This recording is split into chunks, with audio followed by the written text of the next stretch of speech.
Good day, ma'am. Today, this is my enabling assignment.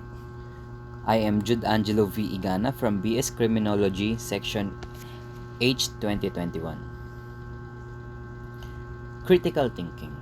There are several similarities between criminal investigation, security investigation, police investigation, and security investigator, and private detective.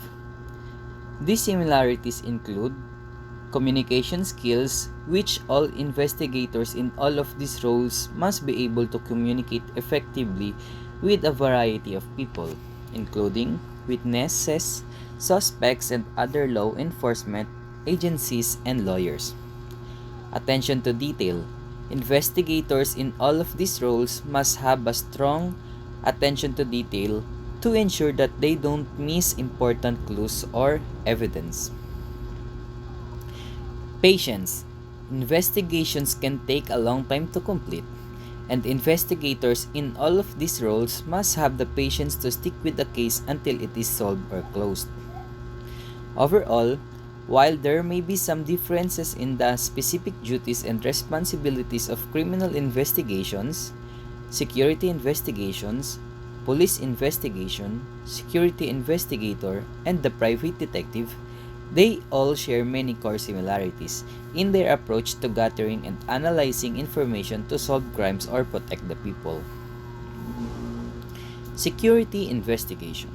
Security investigation is a process of gathering information and analyzing data related to security threats or incidents, with the goal of identifying the root cause of the problem and recommending appropriate measures to prevent similar incidents from happening again. The purpose of security investigation is to ensure the safety and security of the people, assets, and information within an organization. Security investigation can be conducted in response to a variety of incidents such as theft, fraud, workplace violence, data breaches, or cyber attacks. The investigative process may involve gathering physical evidence, reviewing security camera footage, conducting interviews with witnesses or employees, or analyzing computer logs and other digital data. The sixth part of investigation report is the following. Number 1, the introduction. A brief overview of the investigation including the purpose or the scope and methodology used. Number 2, the findings. A summary of the key findings of the investigation including any evidence gathered, witnesses' statements, or other relevant informations. Number 3, analysis.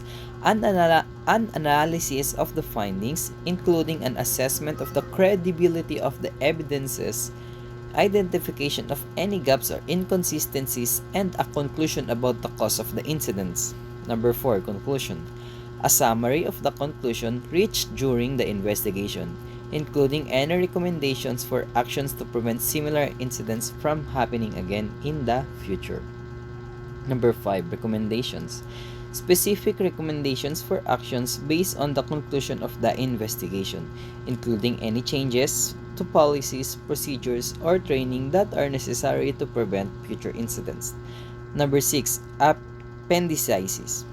Any supporting documentation such as witness statements, photographs, or other evidence that was gathered during the investigation. Security personnel. The role of security personnel in crime scene preservation is to ensure or is to secure the area, prevent unauthorized access, and preserve any evidences until the law enforcement arrives. They may also assist with the gathering witness information or other relevant details. For example, if a security guard discovers a break-in at a retail store, they may be responsible for securing the premises, contacting law enforcement, and preserving any evidences until the police arrives. This may involve blocking off the entrance to the store, taking photographs of the scene, and ensuring that no one enters or exits the area until the law enforcement arrives. The difference between vulnerability assessment and the security survey. Number 1. The vulnerability assessment focuses specifically on identifying potential weakness in an organization's systems, processes, and infrastructure that could be exploited by an attacker. This typically involves using specialized tools and techniques to identify specific vulnerabilities and recommend ways to address them. The goal of a vulnerability assessment is to identify and mitigate potential risks before they can be exploited. Security survey is the number 2. On the other hand, is a broader assessment of an organization's overall security posture.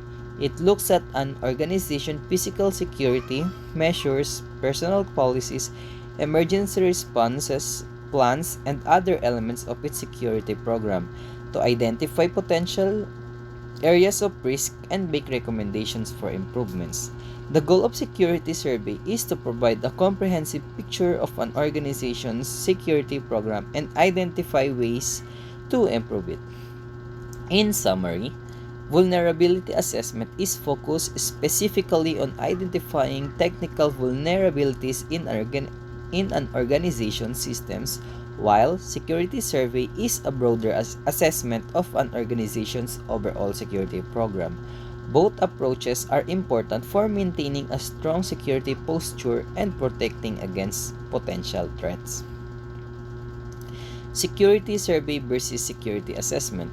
Security survey and security inspections are both methods for evaluating an organization's security posture, but they differ in their scope and focus. A security survey is a comprehensive assessment of an organization's overall security program. On the other hand, a security inspection is focused examining of a specific areas or components of an organization's security program. In summary, while both of them, the security survey and security inspection, are used to evaluate an organization's security posture, a security survey takes a more comprehensive approach and evaluates all aspects of the security program, while a security inspection is a focused examination of a specific areas or the competence of the program. And then that's all, ma'am. Thank you for listening. I am once again Jude Angelo Villamor Igana from BS Criminology, H 2021.